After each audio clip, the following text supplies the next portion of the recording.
Olá, gente linda, a graça e a paz do nosso Senhor Jesus Cristo.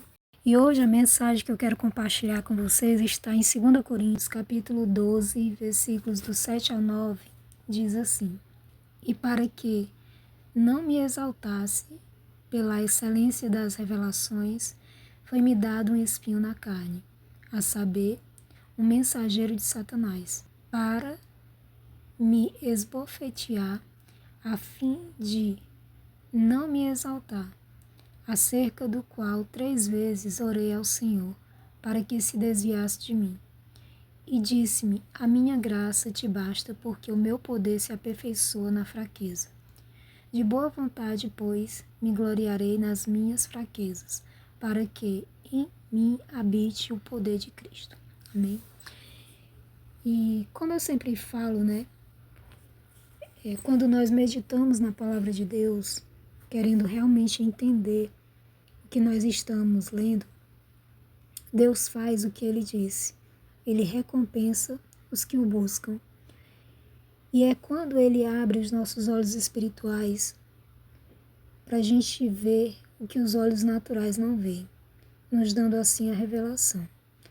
O apóstolo Paulo é a pessoa que mais me inspira nas Escrituras, porque ele é o crente genuíno, é aquele que se converteu de verdade ao Senhor, desde o momento que teve encontro com Cristo.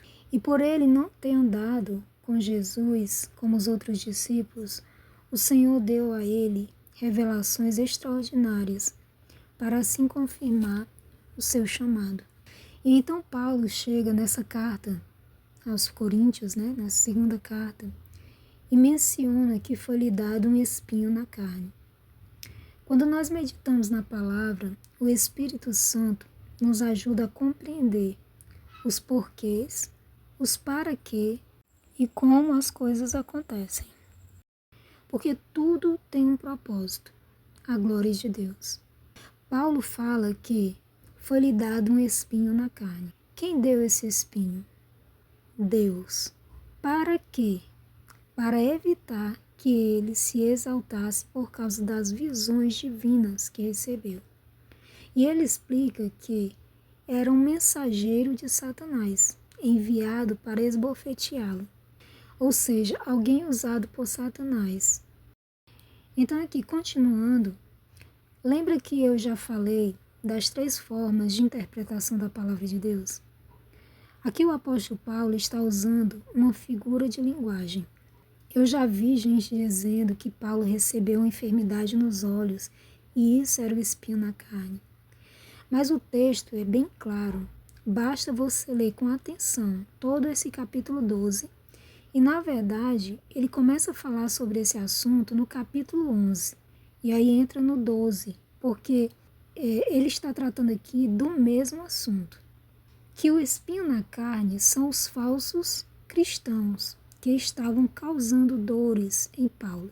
A palavra espinho, em hebraico, tsanin, T-S-A-N-I-N, é usada de uma forma figurada para descrever inimigos que poderiam se tornar uma ameaça constante e dolorosa para o povo de Deus.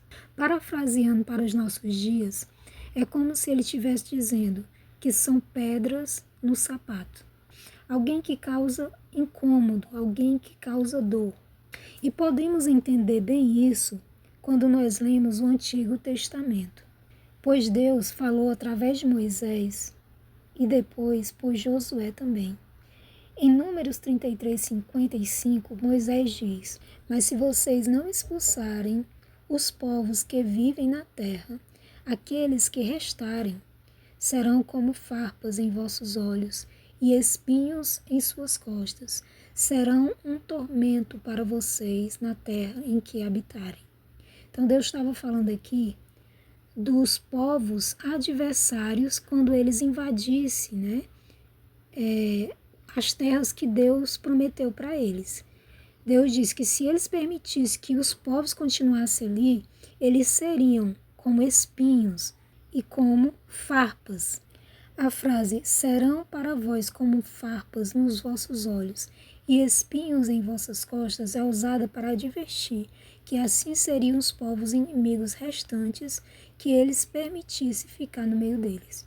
Em Josué, capítulo 23, versículos 12 e 13, Josué diz: se todavia vocês se afastarem do Senhor, e se aliarem aos sobreviventes destas nações que restam no meio de vocês, e se casarem com eles e se associarem com eles, estejam certos de que o Senhor, o seu Deus, já não expulsará essas nações de diante de vocês.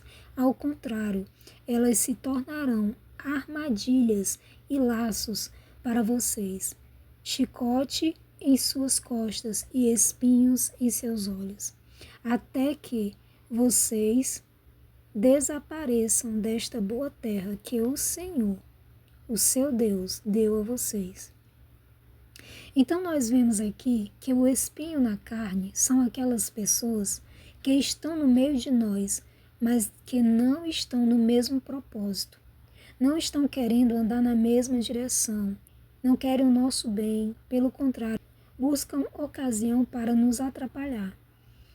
Podemos ver isso também quando Neemias foi reconstruir os muros de Jerusalém. Vemos ali que Sambalate, juntamente com outros, estavam ali para tentar impedi-los e atrapalhar o que Neemias e o povo estavam fazendo. Então, voltando ao texto, o apóstolo Paulo deixa bem claro isso. Ele nos leva a entender que quanto mais Deus se revela a nós, quanto mais Ele quer nos usar para a sua glória, mais oposição e dificuldade nós teremos, para que a gente não fique soberbo, achando que nós somos alguma coisa ou que somos melhores do que os outros. E pelo contrário, que nós reconheçamos que nós não somos nada e que toda a glória é de Deus. E que no meio do povo de Deus existe aqueles que não vivem verdadeiramente para Deus e assim são inimigos da cruz de Cristo. E esses são como espinhos na nossa carne, que machucam, que ferem e nos causam muitas dores. Mas a graça de Deus nos basta para suportarmos até que o poder de Deus nos aperfeiçoe.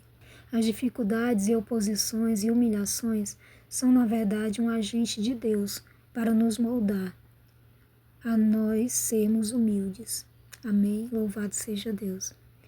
E eu convido você a depois ler esse capítulo 12 todo, meditando nele, em cada palavra que o apóstolo Paulo fala ali. Para que o Senhor, que o Espírito Santo fale ao seu coração. Amém? Vamos orar? Pai amado, Pai querido, louvado e exaltado, Senhor, seja o teu santo nome. Muito obrigada, Senhor, por tudo que o Senhor nos revela, Pai, da tua palavra, por como o Senhor, Pai, abre nosso entendimento para compreender o que o Senhor está dizendo, para que nós possamos, Pai, nos moldar à tua vontade, para que nós possamos andar conforme a sua vontade. Perdoa as nossas falhas, nossos erros, Senhor amado, e nos dá um dia abençoado, em nome de Jesus. Nos livra de todo mal, Pai querido. Em nome de Jesus eu te louvo e te agradeço. Amém. Beijo.